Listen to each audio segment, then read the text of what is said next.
আরে কাপড়টা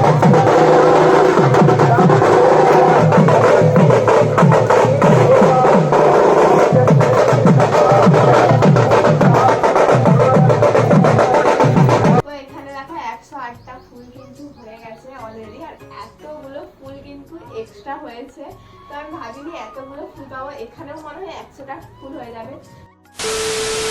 hello everyone, welcome back to my channel. কেমন আছো সবাই? আশা করি সবাই ভালো আছো, আর আমি একদমই ভালো নেই।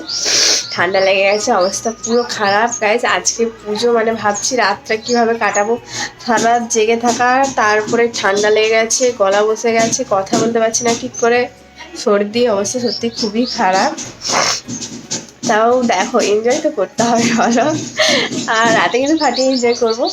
আর চলো, আর একটা নতুন ব্লগ নিয়ে চলে এসেছে। আর আজকের ব্লগটা কিন্তু অনেকটা ইন্টারেস্টিং হতে চলেছে। আজকে আমাদের কালী পুজো, তো আমি ব্লগটা শুরু করলাম দুপুর থেকে। এখন যেহেতু মাইকটা বন্ধ আছে, এখন মানে তোমাদের সঙ্গে ভয়েস করে আমি কিছু বলতে পারবো বা কিছু, এরপর থেকে তো কোনো ভয়েসের ভিডিও করতে পারবো না, কিছু না। তো দেখো, আজকে কিন্তু অনেক সকাল সকাল উঠেছি, আর মায়ের জন্য প্রত্যেক বছর মায়ের মাথা থেকে পা পর্যন্ত একটা করে জবা ফুলের মালা গাঁথি। আর এই বছর আমি মায়ের কাছে মানত রেখেছিলাম যে মাকে আমি যেখান থেকে হোক 108টা কিন্তু শুধুমাত্র লাল জবা ফুল এনে মালা গেঁথে দিব। তো আমি অনেক সকাল থেকে উঠে অনেক জায়গা থেকে ফুল কুড়িয়েছি, তো এখনও হিসাব করে দেখিনি, এক ব্যাগ ফুল তুলেছি। এগুলো হিসাব করে দেখতে হবে যে 108টা ফুল হয় কি না। তো চলো, সেটাও তোমাদের দেখাচ্ছি। দেখো, এক ব্যাগ জবা ফুল, আর এখানে আমি কিন্তু পুজো করেছি অনেক জবা ফুল দিয়ে, আর এখানে এক ব্যাগ আছে। এবার এগুলো হিসাব করে দেখি, চলো তো 108টা হয় কিনা। বড় কলা পাতা কেটে নিয়ে এসেছি, এবারে ফুলগুলো এখানে ঢালি। শুধুমাত্র লাল জবা। এবার এগুলো গুনে দেখবো 108টা হয় কিনা, আশা করি হয়ে যাবে। তো চলো আমি গুনে দেখি।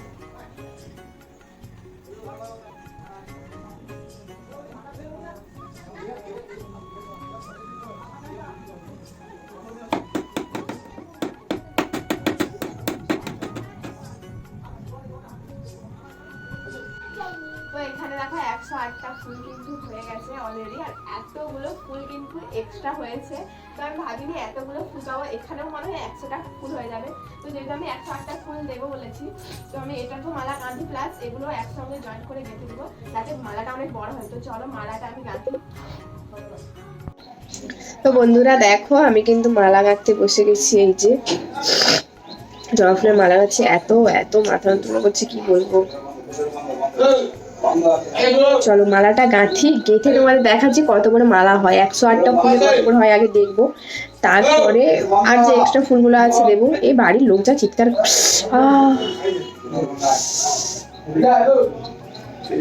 দেখো তোমাদের সঙ্গে কথা বলতে বলতে সুচটাই উঠে গেল। কিছুই হয়নি কিন্তু।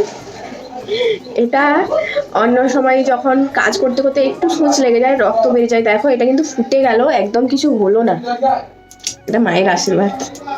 তো চলো, বেশি কথা বলবো না, আবার হয়তো হাতে সূচ ফুটে যাবে। একদম মালা ফালা গাঁথি দিয়ে তোমাদের দেখাচ্ছি। দেখো মালা গাঁথা কমপ্লিট, মালা গেছে।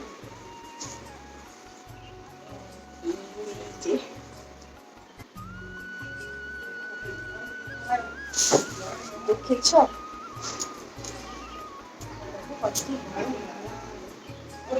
পুরো মায়ের মাথা থেকে পা পর্যন্ত।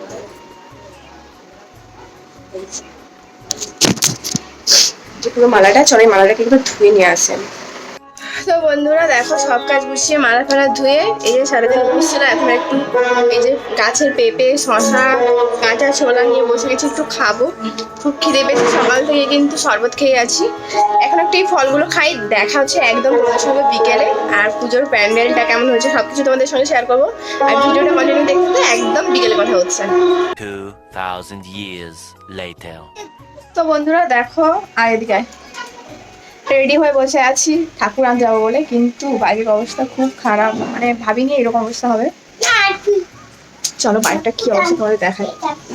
পুরো ঝড় হচ্ছে, মানে এইরকম কোনো বছরই হয়নি।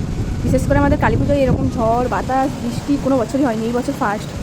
কেন হচ্ছে বুঝতে পারছি না কেন হচ্ছে এরকম। সব আশা, সব আকাঙ্ক্ষা, আনন্দ আমাদের শেষ, চোখের আর জল ধরে না।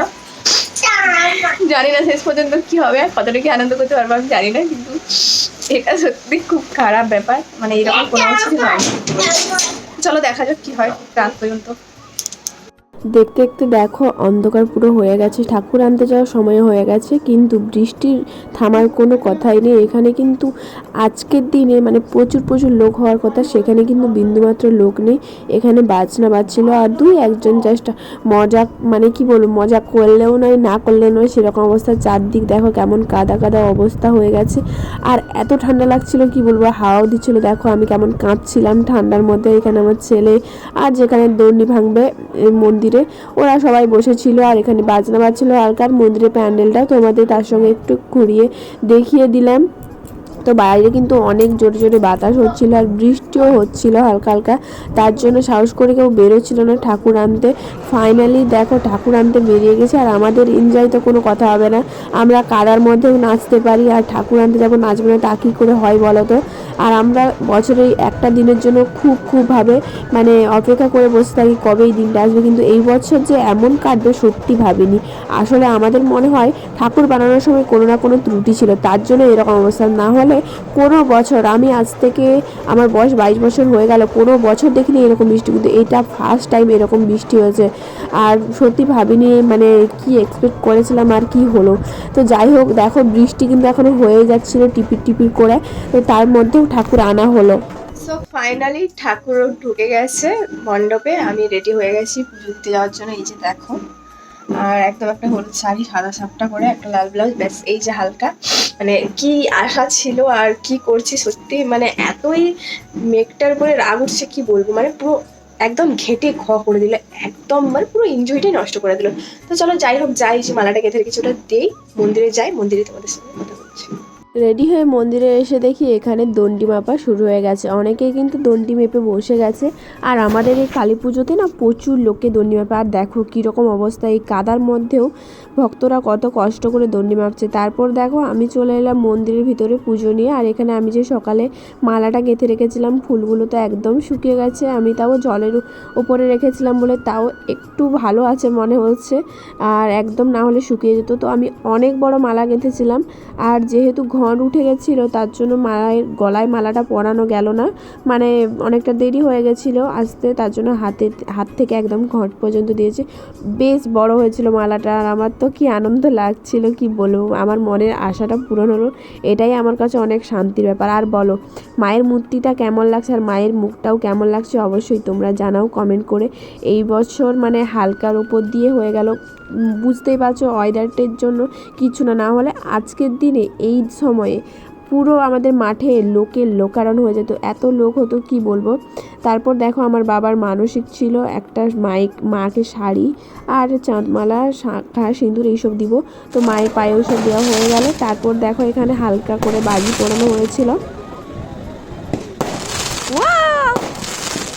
ভালো না বাবা?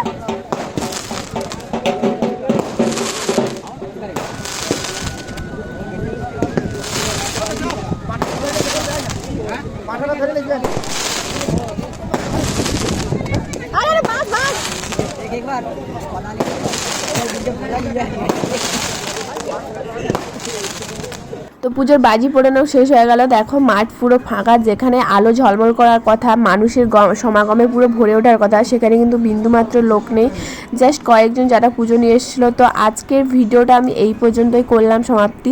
আমরা কিছু আনন্দও করতে পারি না, কিছু না, যেইটুকু করেছি তোমাদের সঙ্গে শেয়ার করেছি। কেমন লাগলো ভিডিও অবশ্যই কিন্তু জানিও। দেখা হচ্ছে নেক্সট ভিডিওতে।